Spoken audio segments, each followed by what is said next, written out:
지금은 하나님 앞에 사순절 기간으로 지키고 있습니다. 교회에는 여러 절기가 있어요. 가장 많이 알려진 절기는 아무래도 크리스마스이라고 볼 수 있습니다. 그 외에도 추수감사절, 부활절 등등이 있죠. 이 사순절은 부활절과 연관이 되어 있습니다.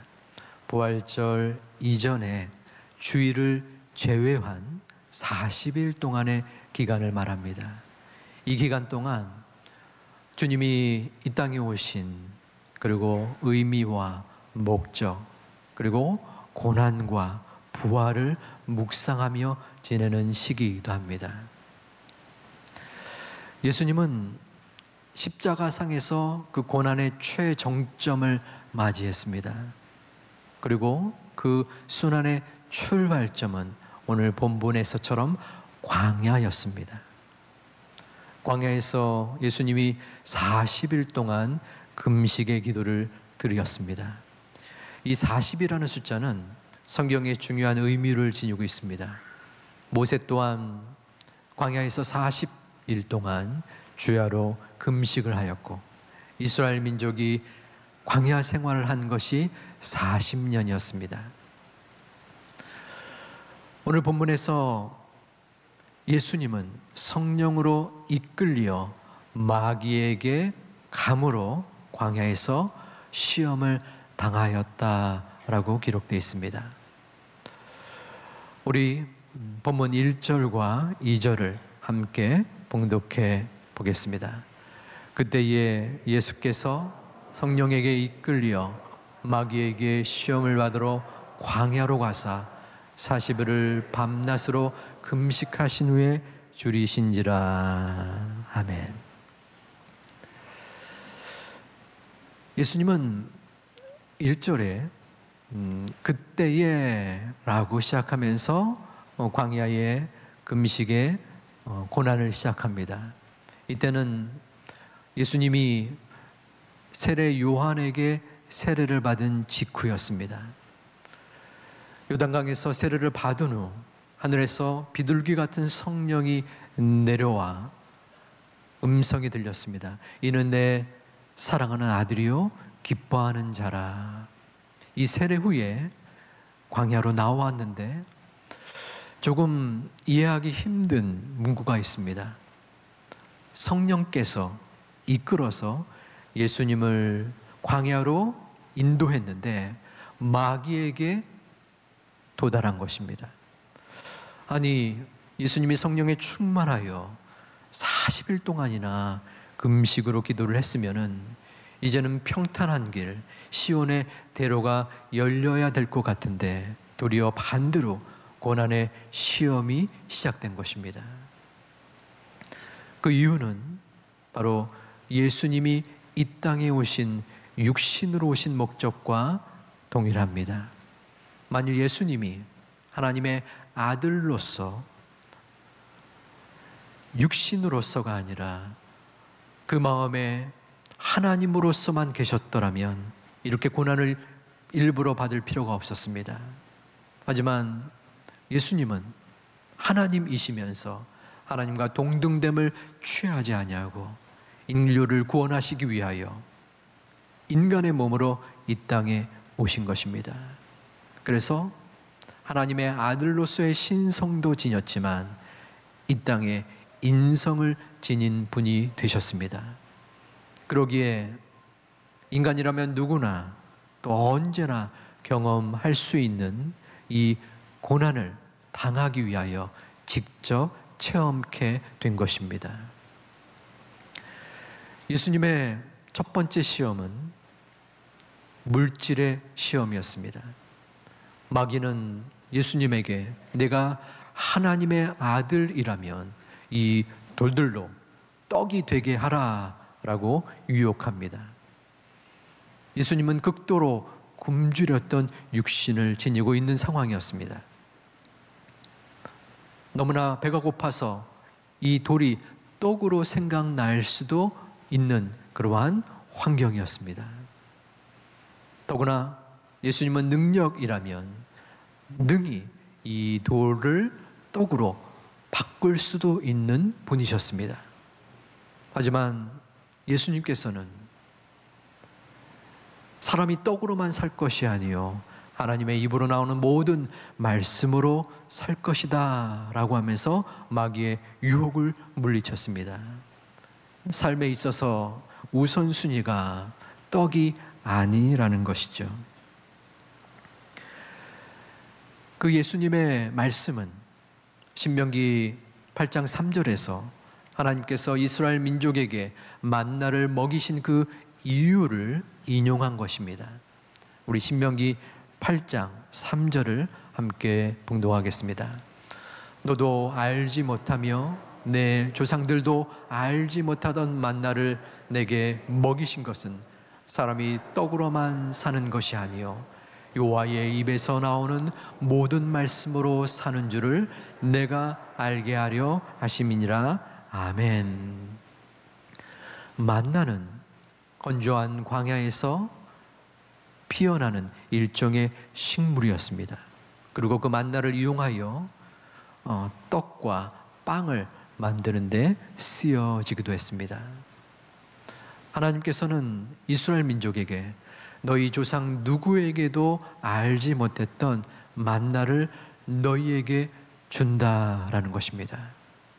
그렇기 때문에 이 만나는 음식이기도 했지만 하나님의 인도하심과 보호하심을 느끼게 해주는 증거의 표현으로 쓰여진 것입니다. 그래서 예수님은 이를 인용하여서 너희가 무엇을 먹을까 염려하냐? 떡이 우선이 아니라 떡으로만 사는 것이 아니라 하나님의 말씀을 믿어야 된다. 그렇게 말씀하신 것입니다. 다시 말하면 하나님의 말씀을 믿고 따르면 너희가 먹고 마시고 삶의 모든 부분을 하나님이 책임져 주신다는 의미입니다. 세월을 거쳐서 하나님의 귀한 은혜의 체험을 받은 그러한 예수님은 이 땅에 오셨습니다. 그리고 시험을 당하셨어요. 이 시험은 우리에게 주는 교훈이 의미가 있습니다. 왜냐하면 물질의 시험이기 때문입니다. 우리 사람들은 살아가면서 연약한 물질 때문에 또한 경제적 상황 때문에 어려움을 겪곤 합니다. 물론 살아가면서 떡이 필요합니다. 떡은 당연히 있어야 합니다. 하지만 주님은 떡도 중요할 수 있지만 하나님의 말씀이 우선이다라고 증거하고 있는 것입니다. 우선순위를 말합니다. 신명기 28장은 우리가 살아가면서 우선순위를 바로 세울 때에 하나님께서 내리는 복에 대하여 기록하고 있습니다. 다시 말해 어떻게 하는 것이 하나님으로부터 복을 받을 수 있는지를 말씀하고 있는 것입니다. 우리 신명기 28장 1절과 2절을 함께 봉독하겠습니다. 내가 내 하나님 여호와의 말씀을 삼가 듣고 내가 오늘 내게 명령하는 그의 모든 명령을 지켜 행하면 내 하나님 여호와께서 너를 세계 모든 민족 위에 뛰어나게 하실 것이라.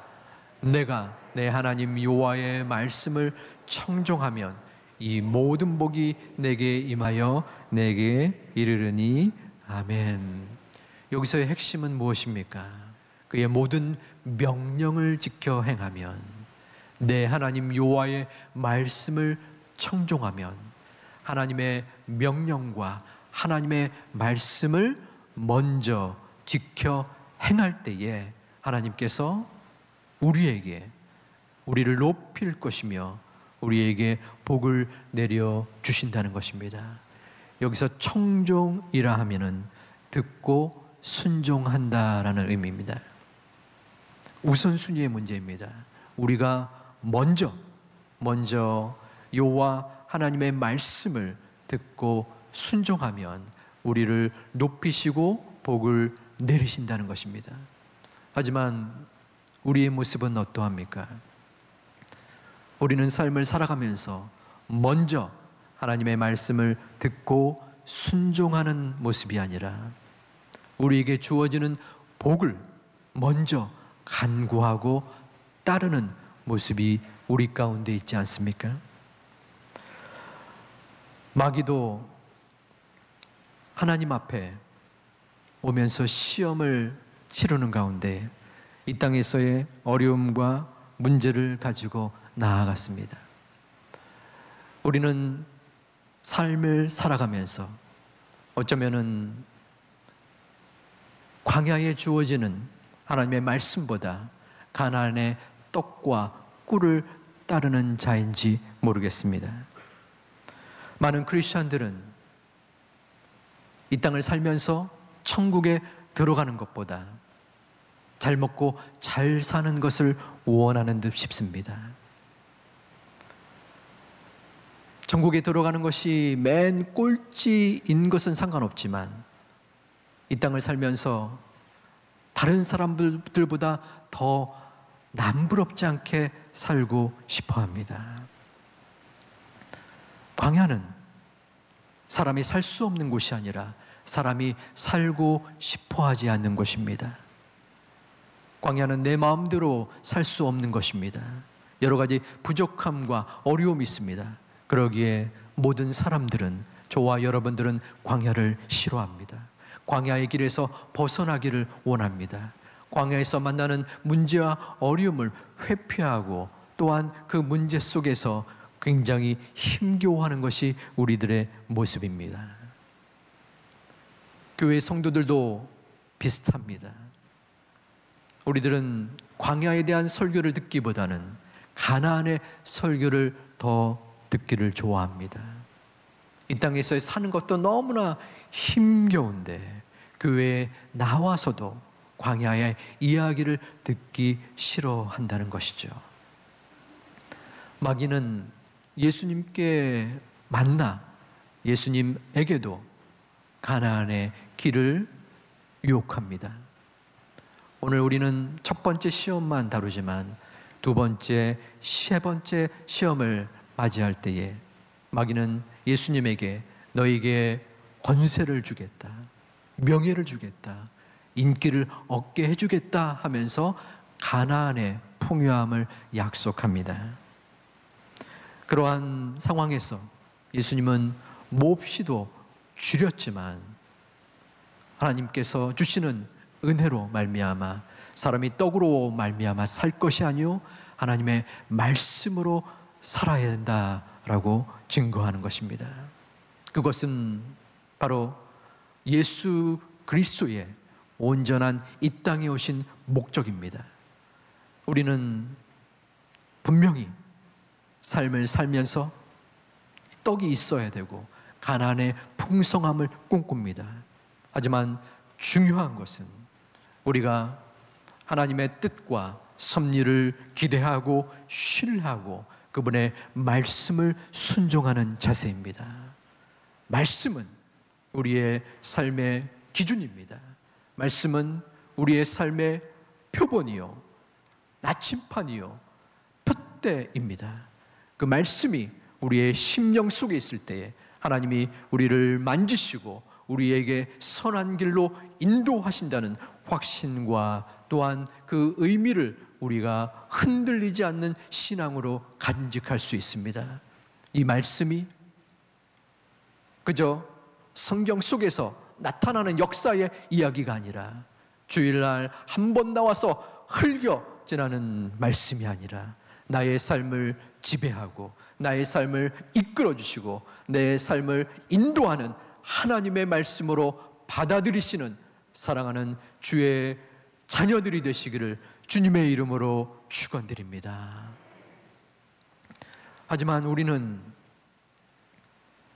하나님 말씀에 올바로 서지 못하고 말씀에 친근하지 못함으로 말씀대로 살아가지 못하는 연약함이 분명히 존재합니다.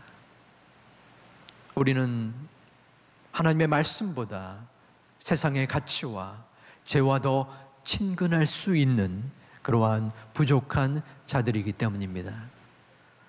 그럼에도 불구하고 우리는 이 말씀 앞에 우리의 옷깃을 여미어야 합니다. 말씀 앞에 우리 자신을 바로 보아야 합니다. 우리는 광야에서 말씀을 보아야 합니다. 광야는 가나안을 꿈꾸는 장소이기도 합니다. 힘겨운 장소이기도 합니다.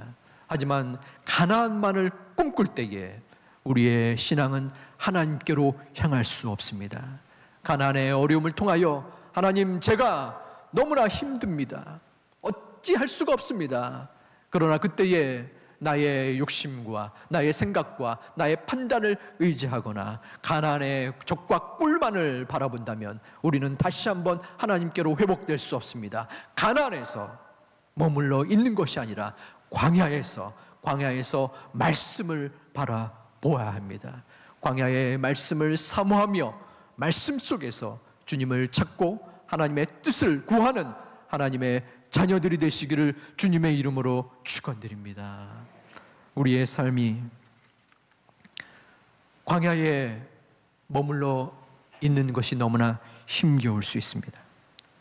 광야에서는 은혜로 살 수밖에 없습니다. 은혜가 아니면 한순간도 살 수 없는 것이 이 땅의 광야입니다. 대신 가나안은 풍족의 땅입니다. 풍요의 땅입니다. 그런데 가나안에는 은혜가 부족합니다. 은혜가 없습니다. 우리의 눈에는 저 가나안이 우리의 삶을 더하게 만들고 우리의 삶이 기쁨으로 누릴 것 같지만 우리를 변화시키는 것은 가나안이 아닙니다. 진정으로 우리에게 참 기쁨과 하나님의 소망과 하나님의 평강을 가져다 주는 것은 광야의 은혜이고 광야의 말씀입니다. 말씀이 우리 가운데 있을 때에 하나님께서 우리의 마음을 위로해 주시고 만져주시고 우리의 마음이 하나님께로 향할 수 있도록 인도하여 주십니다.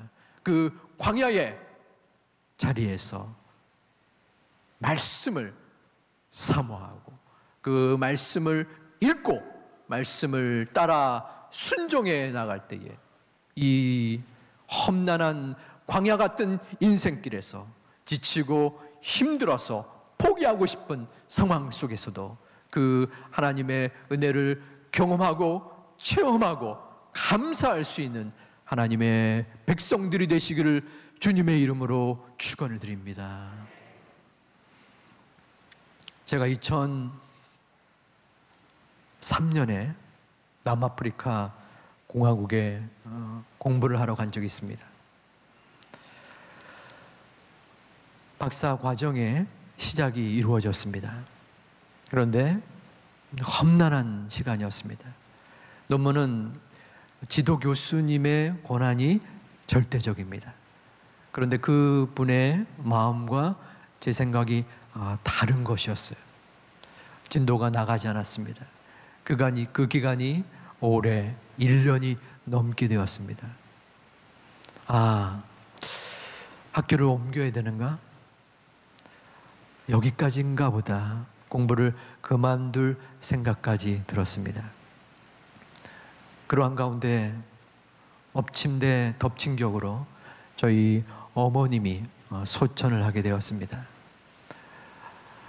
요즘으로 따지면 굉장히 젊은 나이에 60의 나이에 저의 기도의 어머니, 또 어려운 시대와 삶을 살아서 이제는 조금 여유를 가지고 살 수 있을 것 같은 상황에서 맞이한, 더구나 외국에서 있는 동안에 물론 한국으로 와서 잠시 뵙긴 했지만 너무나 제 마음이 힘겨웠습니다. 어찌할 바를 모르고 과연 나는 여기 왜 있는가, 무엇하러 있는가 암담함의 시간이 계속되었습니다. 그때 저를 붙잡아준 말씀이 있습니다. 이사야 41장 10절 말씀. 두려워 말라, 내가 너와 함께 함이니라. 놀라지 말라, 나는 내 하나님이 되리라. 내가 너를 굳세게 아니라 의로운 손으로 너를 잡아주리라. 참으로 나의 의로운 손으로 너를 붙들이라.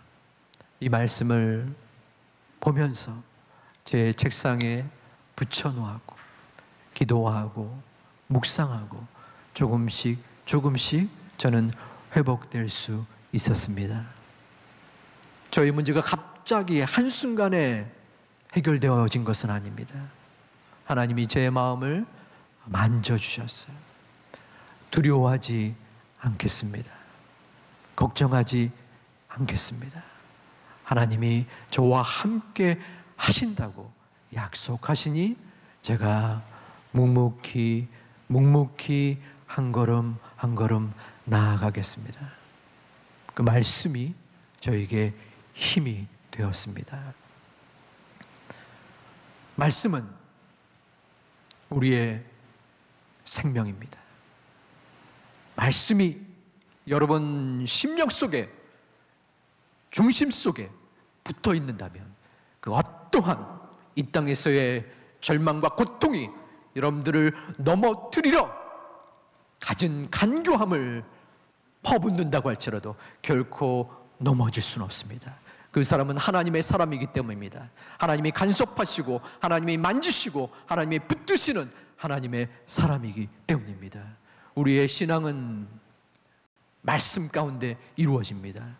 우리가 회복의 공동체를 꿈꾸며 나아가고 있습니다. 지금 이 순간은 예배 시간입니다. 하나님의 말씀이 선포되는 순간입니다.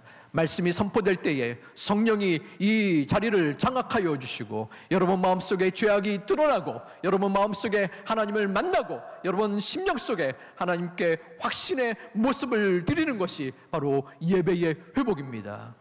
우리가 소그룹 공동체로 모일 때에 말씀을 적용하고 나눕니다. 우리가 친교 모임을 갖는 것이 아닙니다. 말씀을 나누며 그 가운데서 눈물이 있고 그 가운데서 깨달음이 있고 그 가운데서 하나님의 뜻을 발견하는 그러한 소그룹의 모임이 바로 우리의 말씀의 회복입니다. 치유 공동체는 말씀을 떠나서는 말할 수 없습니다. 이 땅에 많은 치유의 손길이 있고 방법이 있지만 우리의 마음을 진정으로 치유할 수 있는 것은 바로 하나님의 말씀입니다. 하나님께서 우리의 심령을 말씀 가운데 우리의 삶을 보호하여 주시고 우리의 삶을 인도하여 주시고 우리의 삶을 책임져 주실 것입니다. 그 말씀은 치유의 공동체로 나아갑니다. 그 말씀을 우리는 훈련하는 공동체가 됩니다. 말씀이 들음으로 우리의 머리 가운데 있고 그 지식이 우리의 가슴으로 내려와서 감동이 되어지고 깨달음이 되어지고 그 감동이 우리의 손과 발로 이어져서 우리의 행동으로 이루어질 때 그것은 바로 우리의 훈련이, 우리의 모임이, 우리의 모든 것이 하나님께로 향하는 것입니다. 그 가운데 말씀이 있는 것입니다. 말씀을 떠나서는 그 우리의 모든 회복이 불일 듯 헛수고가 되는 것입니다. 우리 교회는 지금까지 말씀이 중심이 되는 교회였습니다. 제2 교회는 앞으로도 오직 하나님의 말씀을 붙잡고 그 말씀 앞에 나의 심령과 마음을 드리는 하나님의 교회가 될 것입니다. 그 말씀 속에 여러분들이 같이 하여 주시기를 축복하고 소망합니다. 그 말씀이 내 삶의 기준이 될 때 우리는 다시 한번 눈물과 고통 속에서 일어설 수 있습니다. 내가 일어서는 것이 아닙니다. 하나님께서 일으켜 세워주시는 것입니다. 나는 힘이 없지만, 나는 능력이 없지만, 나는 어떠한 것도 할 수 없지만 오직 하나님이 말씀으로 붙잡혀 있는 우리들을 인도하여 주실 것입니다. 말씀은 우리의 중심이자 핵심입니다. 처음이자 마지막입니다. 등대의 불빛과 같습니다. 커다란 풍랑이 우리의 삶을 뒤엎는 그 순간에서도 아무것도 눈에 보이지 않는 칠흑과 같은 암흑 속에서 갈 바를 알지 못하는 나에게 주님은 그 생명과 같은 등대의 빛을 주십니다. 그 빛이 바로 하나님의 말씀입니다. 여러분이 그 또한 순간에서라도 여러분의 생각과 판단을 의지하는 것이 아니라 계속적으로 변하는 이 세상의 관점과 상황을 의지하는 것이 아니라 말씀만이 변개하지 아니하며 나의 모든 것을 책임져 주시는 것임을 믿고 나아가다가 그 하나님의 은혜를 마음껏 경험하고 확신하고 나아가는 우리 제2 가족이 되시기를 주님의 이름으로 축원드립니다.